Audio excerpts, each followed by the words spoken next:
സ്വകാര്യ മൊബൈൽ കമ്പനികളുടെ വരവോടെ പൊതുമേഖലാ മൊബൈൽ സേവനദാതാക്കളായ BSNLിൻ്റെ കാലം കഴിഞ്ഞു എന്നാണ് ഏവരും കരുതിയിരുന്നത്. നഷ്ടത്തിലായതോടെ BSNLിൻ്റെ ആസ്തികൾ വിറ്റഴിക്കാനും ആരംഭിച്ചിരുന്നു. എന്നാൽ എല്ലാം തകിടം മറിഞ്ഞത് വളരെ പെട്ടെന്നായിരുന്നു. സ്വകാര്യ മൊബൈൽ കമ്പനികൾ റീചാർജ് നിരക്കുകൾ കുത്തനെ കൂട്ടിയതോടെ ജനങ്ങൾ കൂട്ടത്തോടെ BSNLിലേക്ക് ചേക്കേറാൻ തുടങ്ങി. കിട്ടിയ അവസരം BSNLും നന്നായി വിനിയോഗിക്കുകയാണ്. ജനപ്രിയ റീചാർജ് പ്ലാനുകൾ അവതരിപ്പിച്ച് കൂടുതൽ ജനങ്ങളിലേക്ക് എത്താനാണ് ശ്രമിക്കുന്നത്. ഇപ്പോഴിതാ ഒരു കിടിലൻ റീചാർജ് പ്ലാൻ കൂടി അവതരിപ്പിച്ചിരിക്കുകയാണ് നമ്മുടെ BSNL. കുറഞ്ഞ ചെലവിലുള്ള താരിഫ് പ്ലാനുകൾ വാഗ്ദാനം ചെയ്താണ് BSNL ഇപ്പോൾ കളം പിടിക്കുന്നത്. 4G രംഗത്തെത്താൻ BSNL വളരെ വൈകിയത് ഉപയോക്താക്കളെ തെല്ലൊന്നുമല്ല അലോസരപ്പെടുത്തിയത്.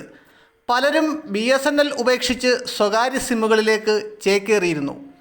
സ്വകാര്യ കമ്പനികൾ അടുത്തിടെ പ്രഖ്യാപിച്ച താരിഫ് നിരക്ക് വർധനവ് വിപണിയിൽ പ്രയോജനപ്പെടുത്താനാണ് BSNL ശ്രമിച്ചു വരുന്നത്. കഴിഞ്ഞ ദിവസങ്ങളിൽ BSNL പ്രഖ്യാപിച്ചത് കുറഞ്ഞ നിരക്കിൽ കൂടുതൽ ആനുകൂല്യങ്ങൾ ലഭിക്കുന്ന നിരവധി പ്ലാനുകളാണ്. അത്തരത്തിലുള്ള ഒരു പ്ലാനാണ് 91 രൂപയുടെ റീചാർജ് പ്ലാൻ.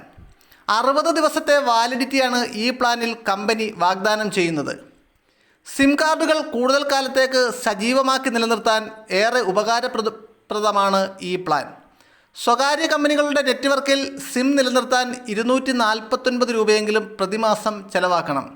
വാലിഡിറ്റിക്ക് വേണ്ടി പ്രത്യേകം പ്ലാനുകൾ ഒന്നും സ്വകാര്യ കമ്പനികൾ നൽകുന്നില്ല. ജിയോയുടെ ഏറ്റവും കുറഞ്ഞ നിരക്കിലുള്ള 198 രൂപയുടെ പ്ലാൻ 14 ദിവസത്തെ മാത്രം വാലിഡിറ്റിയാണ് വാഗ്ദാനം ചെയ്യുന്നത്. ഒന്നിലധികം സിം കാർഡുകൾ ഉപയോഗിക്കുന്നവർക്കും വിദേശത്ത് പോകുന്നവർക്കും നമ്പർ നഷ്ടമാവാതെ സൂക്ഷിക്കാൻ ഈ പ്ലാൻ ഉപയോഗപ്രദമാണ്.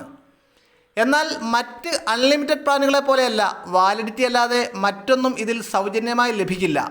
കോളുകൾക്ക് മിനിറ്റിന് 15 പൈസയും 1 MB ഡാറ്റയ്ക്ക് 1 പൈസയും SMS-ന് 25 പൈസയും നൽകണം.